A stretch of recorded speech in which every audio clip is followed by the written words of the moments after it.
लोग 4 तारीख से ही शुरू कर दें, 4 सितंबर से।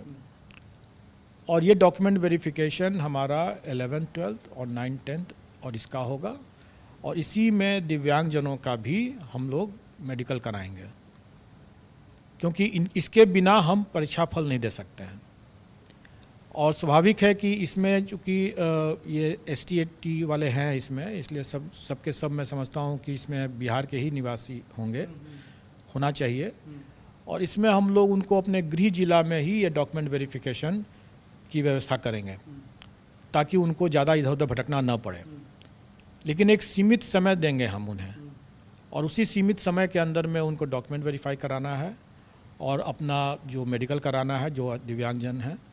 और अगर उसमें कोई मेडिकल में अगर उनको रेफ़र किया जाता है IGIMS में या किसी और हॉस्पिटल में, तो वहाँ उनको जा कर के इसको करवाना होगा, ताकि हम समय पर रहते हुए, मतलब मेरा मानना है कि 15 सितंबर तक अगर सब कुछ अपनी योजना के हिसाब से चलेगा अगर, तो 15 सितंबर तक इन लोगों का मैं परीक्षा फल देने की स्थिति में रहूँगा।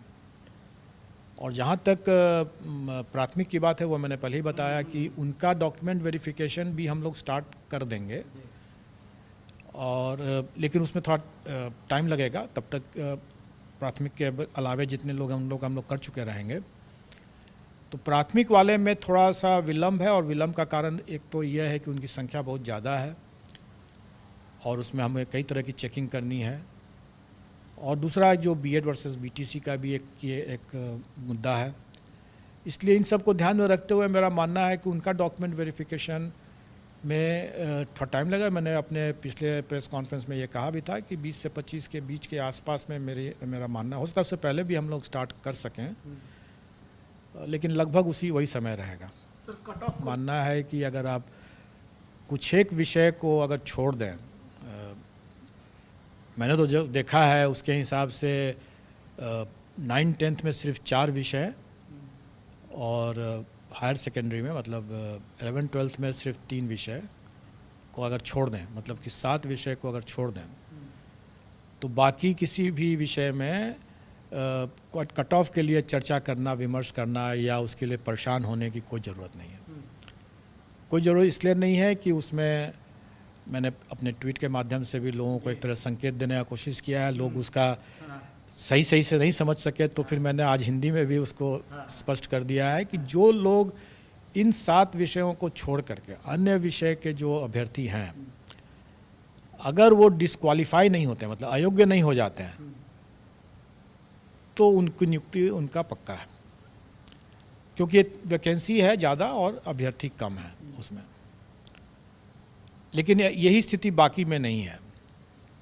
अब जहाँ तक बाकी जो 7 विषय बचते हैं इसमें, उसमें प्रतियोगिता तो रहेगी ही, और वो गेस करना मेरे लिए सही नहीं होगा वो बताना, क्योंकि मेरा मानना है कि सभी अभ्यर्थी अच्छे हैं और काफ़ी मेहनत करके आए हैं, तो स्वाभाविक है कि कट ऑफ भी अच्छा ही रहेगा। फिर अगर प्रश्न पत्र कहीं पर अगर कठिन आ भी गया अगर, तो भी इतनी बड़ी संख्या में कई अच्छे अभ्यर्थी होंगे, क्योंकि अगर प्राइमरी का भी अगर लिया जाए तो इतनी बड़ी संख्या में है, तो कट ऑफ मतलब अच्छा होगा।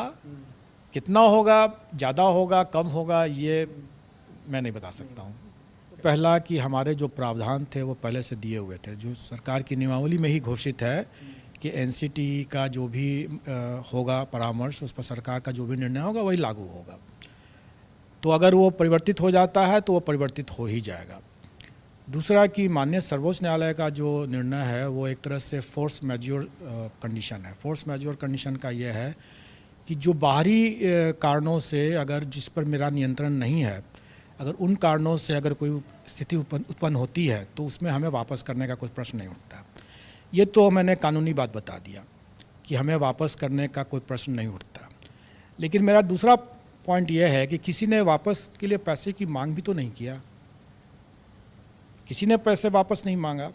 और ये कहना कि हमें यह राशि वापस करने की ज़रूरत है, तो मैं तो ये कहूँगा कि अगर आप वापस मांग लेते, सरकार के लिए जितना पैसा सरकार इसमें लेती है फीस परीक्षा में, किसको क्या लगता है कि क्या उतने ही में इसका काम हो जाता है? बिल्कुल नहीं होता है। ये सारी की सारी राशि जो है राज्य सरकार के खाते में जाती है और राज्य सरकार इससे कहीं ज़्यादा 2 गुना 3 गुना खर्च करती है इस परीक्षा को आयोजित करने के लिए। और राज्य सरकार के लिए अगर मान लीजिए कि अगर 1 लाख कैंडिडेट अगर बोलें कि हमको पैसे वापस कर दें, कर दिया जाएगा। सरकार के लिए कोई बहुत बड़ा रकम नहीं है, लेकिन अभ्यर्थियों के लिए कोई भी ये समझना होगा कि ये मांग करते हैं वो, तो क्या वो अपना रेस से बाहर होने के लिए तैयार थे? क्या वैसे बीएड अभ्यर्थी जो इस बात की मांग करते हैं, मीडिया पर मांग जरूर किए हैं, किसी ने ऐसे मांगा नहीं है पैसा, लेकिन अगर आप वो खुद भी सोचें, और मैं समझता हूँ कि उन्होंने खुद सोच ही लिया था और इसीलिए उन्होंने लिखित में मांग नहीं किया था कि अगर हम इस रेस से बाहर हो जाते हैं तो उनका सभी रास्ता बंद हो जाता है। फिर ऐसे तो रेस में हैं तो शायद कुछ संभावनाएं हैं। तो मैं समझता हूँ कि ये सिर्फ मीडिया के लिए उन लोगों ने ऐसी बातें किया और तरह तरह की अटकलबाजी करते रहते हैं, ये बहुत गलत है। और ऐसे चीज़ों को मैं आपको बता दूं कि ऐसे एक अभ्यर्थी के मामले में हम लोगों ने उससे कहा भी, हम लोगों ने देखा उसके इस तरह की मांग मीडिया पर आई, सरासर बीपीएससी को बदनाम करने की इस तरह की गलत सलत बात बोले। हम लोगों ने उसको नोटिस कर दिया और नोटिस में उसने रोते हुए उसने लिखित माफ़ीनामा दिया है। तो मैं सब लोगों से ये बात कहना चाहूँगा कि एक आप ऐसी कोई बातें न करें जो बाद में जा कर के आपको नुकसान पहुँच जाए। मैंने पहले भी और हमारे आयोग ने भी इस बात को प्रकाशित किया हुआ है कि कोई अमर्यादित बातें कहते हैं, आप अभ्यर्थी हैं इसलिए कि आप राज्यकर्मी बनना चाहते हैं, और राज्यकर्मी की गरिमाओं और मर्यादाओं का अगर आप उल्लंघन करते हैं तो हम ऐसे अभ्यर्थियों की अनुशंसा कतई नहीं करेंगे। और आजकल आप लोगों ने देख ही लिया कि फेशियल रिकॉग्निशन का ज़माना है। फेशियल रिकॉग्निशन से हम लोगों ने कई लोगों को चिन्हित किया है। हमारे लिए बहुत आसान है कि जो मीडिया पर जो लोग आकर के गलत सलत बात बोल के चले जाते हैं, वो समझ कर रहे हैं कि सब पर नज़र है। और हमारे सिस्टम के हिसाब से, जैसे मैंने बताया कि एक अभ्यर्थी को हमने नोटिस भी दिया और उसने माफ़ी भी मांगा है, हम सबको कर सकते हैं, सबको कर सकते हैं। जिनकी जो भी मेरिट लिस्ट में अगर आ जाते हैं, अगर हम उन पर पकड़ करके हम उनको उनके उस कारण परीक्षा करके उनको लिस्ट से बाहर कर सकते हैं। अगर कठिन आ भी गया अगर, तो भी इतनी बड़ी संख्या में कई अच्छे अभ्यर्थी होंगे, क्योंकि अगर प्राइमरी का भी अगर लिया जाए तो इतनी बड़ी संख्या में है तो कट ऑफ मतलब अच्छा है। आप इतिहास अब हो गया हमारे लिए। और आप ये भी देख रहे होंगे कि आज की जो चर्चाएं भी हो रही हैं वो वायरल या पेपर लीक के बिंदु पर नहीं हो रही है। अब परीक्षा की गुणवत्ता, प्रश्न पत्र की गुणवत्ता और इस तरह की चीज़ें की बातें हो रही हैं, जो कि अच्छी बात है। शैक्षणिक बिंदुओं पर अगर विचार विमर्श अगर होता है